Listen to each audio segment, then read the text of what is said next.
Live from San Diego, this is the Fox 5 News at 4.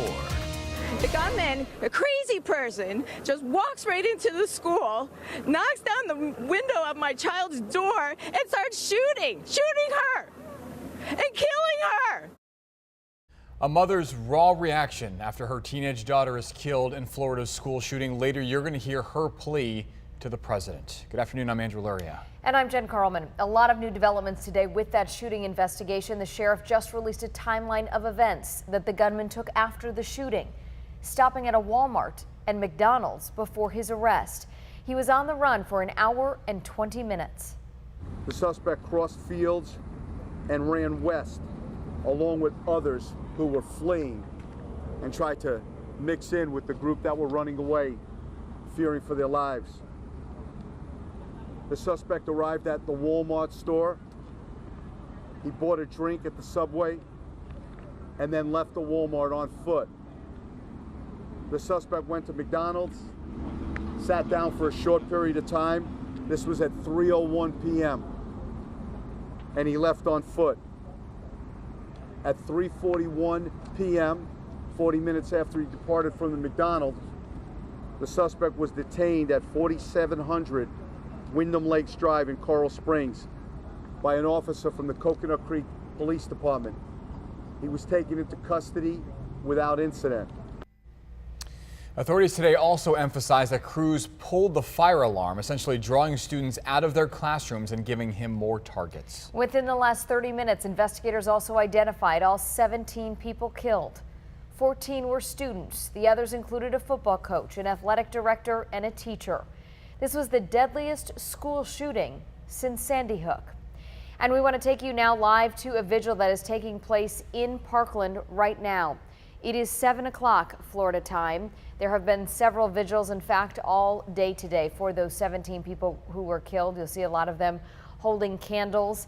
As we look at reports, many saying the entire community of Parkland has come out, Andrew, for this vigil. An incredible image to see there now 24 hours and change later, that this entire community coming together, and that's something that they're going to rely on as they move forward from this. We're also today hearing from the first police officer who was there to arrest the gunman. Caroline Shively has that part of the story. More than a dozen students are dead, and officials are still trying to find out what motivated the suspected shooter. But they're also learning more about 19-year-old Nicholas Cruz, who allegedly carried out the shooting by himself, using a legally purchased AR-15 rifle. He looked like a typical high school student, and for a quick moment, I thought, could this be the person? Is this who I need to stop? The suspect reportedly had a troubled past and was expelled from the school. And the leader of a white nationalist militia in Florida says Cruz was a member of his group who participated in military drills.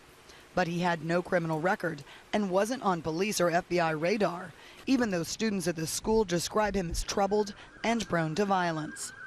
Many of those students now meeting with trauma counselors as they start to come to terms with what they witnessed. It was more shock than anything. We thought this was a drill at first, but then we started seeing the headlines. People started freaking out a little bit. I feel like I'm in a dream. Like, I don't believe this is real. There's no way to describe what happened. Meanwhile, President Trump says he'll work with local and state officials to make schools safer.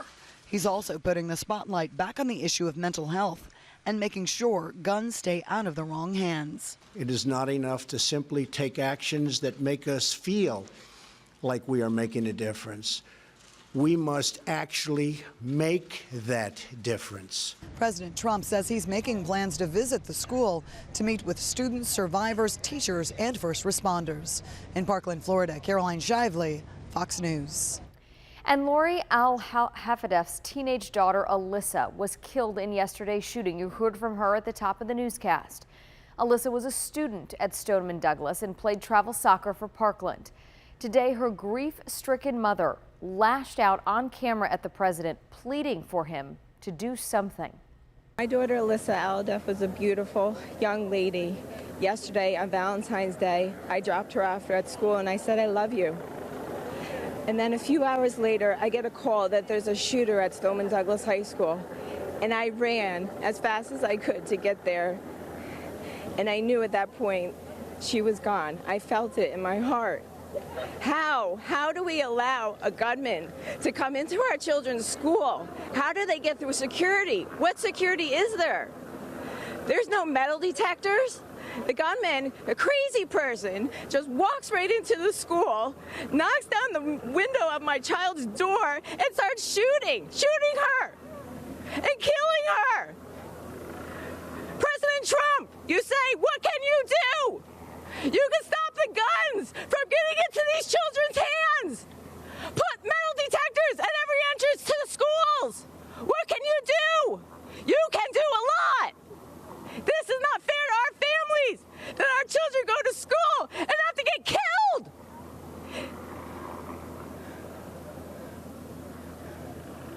I just spent the last 2 hours putting the burial arrangements for my daughter's funeral, who's 14.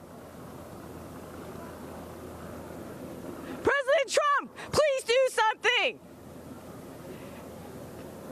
Do something. Action! We need it now! These kids need safety now! You can only imagine the pain that she and so many other parents are going through today.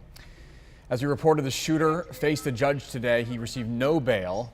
We are now also getting some of the dispatch sound describing Nicholas Cruz after the first shots were fired and later identifying him as the shooter. Tango 2 advised by an employee should be student Nicholas Cruz, who came in on campus with the backpack. Student Nicholas Cruz, is that confirmed? I'm getting that from the baseball coach that they were told it was Nicholas Cruz. Police there today do say Cruz admitted to being the shooter yesterday. They also say that he bought the AR-15 he used legally last year. As we learn more about who he is an orphan, having lost his adoptive dad several years ago and his adoptive mother a few months ago to pneumonia. His social media portrayed a young man described as weird or as a loner. He posted photos of himself holding knives and in various poses with a gun in front of his face. He also boasted about killing animals. Someone on YouTube actually reported him to the FBI 6 months ago after Cruz made a comment saying that he wanted to be a professional school shooter.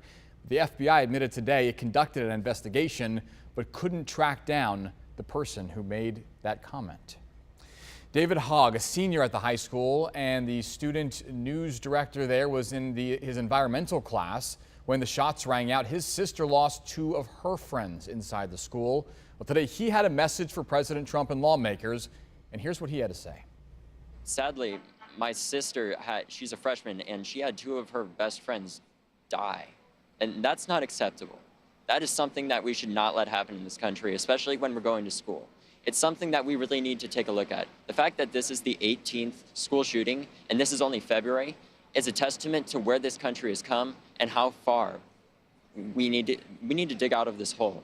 We need to step out of it and take a look back and realize there's something seriously wrong here. And some of our policymakers and some people need to look in the mirror and take some action, because ideas are great. But without action, ideas stay ideas and children die. A well-spoken student there. Geography teacher Scott Beagle was also killed in the shooting. One of his students says he is the reason she is still alive. She described the teacher and his heroics to save her life. Mr. Beagle was my hero, and he still will forever be my hero. I will never forget the actions that he took for me and for fellow students in the classroom.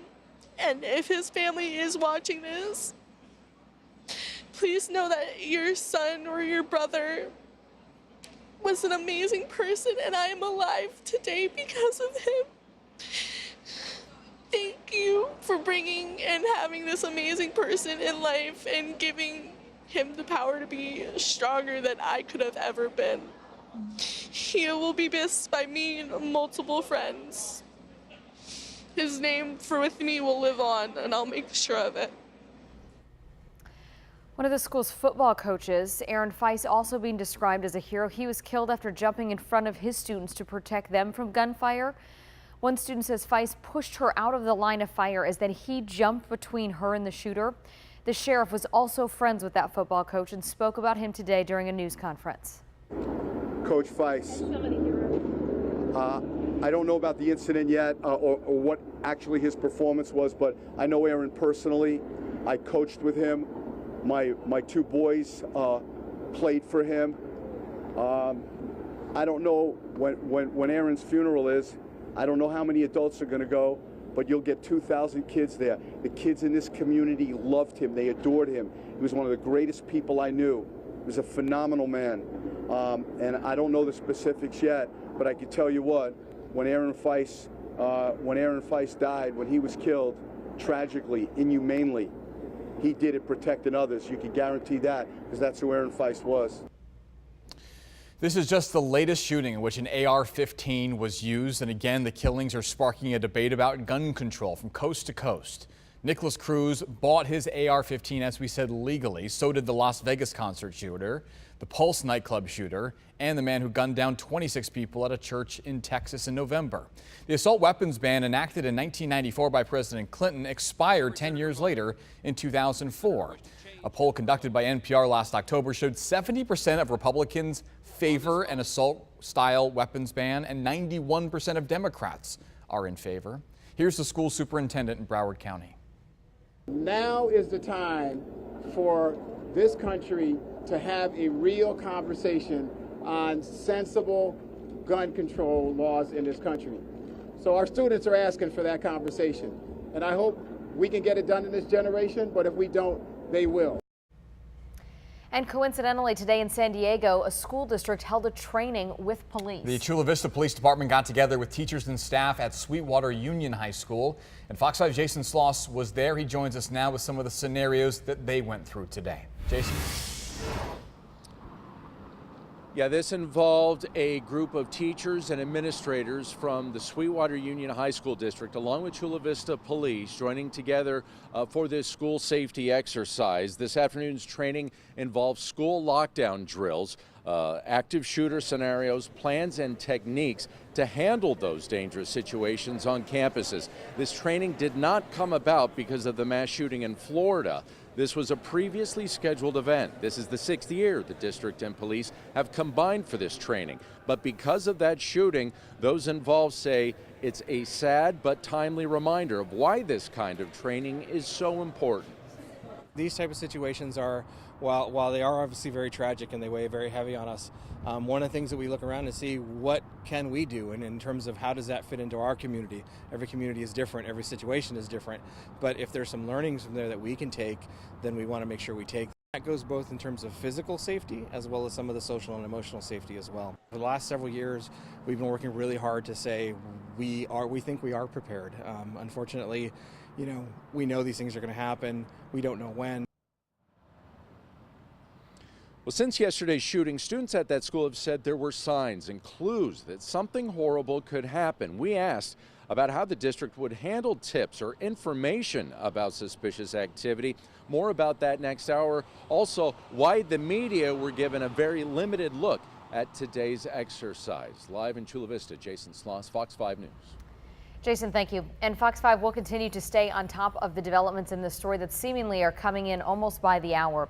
You can download the Fox 5 mobile app and be the first to know as that news breaks.